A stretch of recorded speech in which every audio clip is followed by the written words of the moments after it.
हमको क्वेश्चन दिया गया है f is equal to something. तो मतलब अगर ये देखो किसके फॉर्मेट में दिया गया है, समेशन के फॉर्मेट में। ठीक। अब सम ऑफ प्रोडक्ट्स अगर ये है तो अगर हमें इसे पाई के फॉर्मेट में लिखना है, यानी प्रोडक्ट ऑफ सम में, कहने का मतलब ये है कि 3 रिप्रेजेंट कर रहा है 0 1 1। ठीक। और ये क्या रिप्रेजेंट कर रहा होगा, क्या कहते हैं, कुछ रिप्रेजेंट कर रहा होगा, यानी ये ए बार बी सी रिप्रेजेंट कर रहा होगा। अब बात करें थोड़ा सा सेट थ्योरी की। अगर ये प्रोडक्ट ऑफ सम लिखा हुआ है, ठीक है, तो इसको छोड़ करके जो बची हुई चीज़ें होंगी वो क्या कहते हैं, मतलब पीओएस के फॉर्मेट में होंगी। तो यानी अगर हमें एफ एक्स वाई जेड का अगर पाई के फॉर्मेट में लिखना है, ये समेशन में दिया है, तो क्या हो जाएगा, देखो यहाँ 3 है, 3 से स्टार्ट हुआ यानी 0 और 1 नहीं था। फिर देखो 2 नहीं है यहाँ।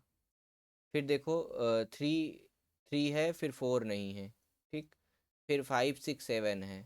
तो ये हमारा पाई वाला हो गया पहला। दूसरा, हमें देखो इसको रिड्यूस करके लिखा गया है, तो इसके लिए हमको के मैप बनाना पड़ेगा। दो चीज़ें, चाहे के मैप बना लो चाहे यहाँ से उल्टा सॉल्व कर लो। ठीक है। अब देखो मैं इसको दो तरीके से करूँगा।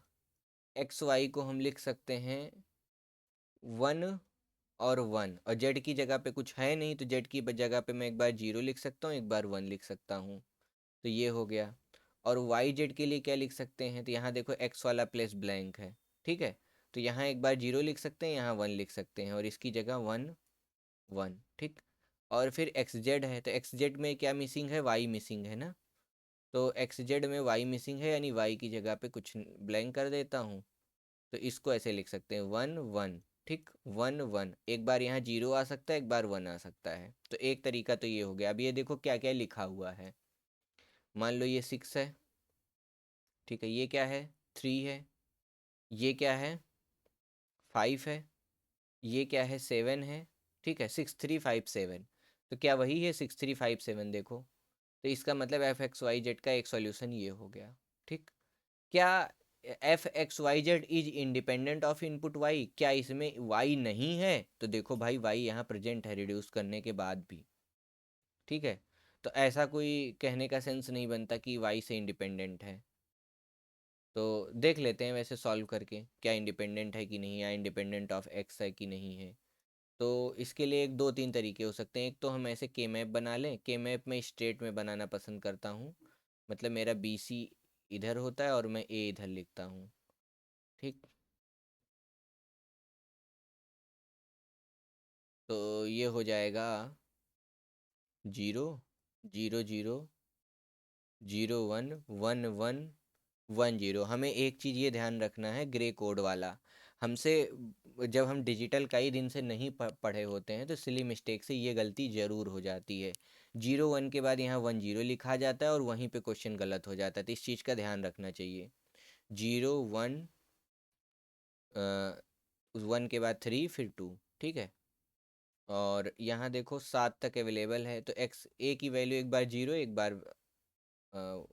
1। ठीक है। तो फिर यहाँ क्या आ जाएगा, 4 5 7 और 6। तो हमें किस किस प्लेस पे 1 दिया गया है, 3 पे 1 दिया गया है, 5 पे 1 दिया गया है, 7 पे दिया गया है, 6 पे दिया गया है। तो एक ग्रुप ये बन सकता है, एक ग्रुप ये बन सकता है, एक ग्रुप ये बन सकता है। ठीक है। अरे ए बी सी मैंने लिख दिया था, तो ए बी सी की जगह अपने अपने पास क्या है, एक्स वाई जेड है। ठीक है। तो यहाँ मैं बोल देता हूँ एक्स है, और वाई जेड मैं इधर लिखा हूँ। ठीक। तो देखो सॉल्यूशन में वाई जेड तो वाई जेड देखो आ ही रहा है। ये वाला जो, ये सेकंड वाला, मतलब ये वाला जो सर्कल है, ये देखो ये क्या दे रहा है, वाई जेड दे रहा है, वाई जेड प्लस। ठीक। ये वाला सर्कल देखो क्या दे रहा है, ये वाला सर्कल दे रहा है x into y, x into, देखो यहाँ पे वाई चेंज हो रहा है एक्स जेड। ठीक है। और ये वाला देखो क्या दे रहा है, यहाँ पे एक्स कांस्टेंट है और वाई प्लस एक्स वाई।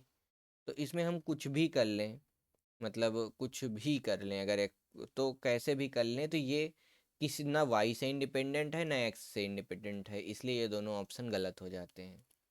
ठीक है, और बाकी मैंने इसको सॉल्व करके ये लाके दिखा दिया और इसको सॉल्व करके ये लाके दिखा दिया।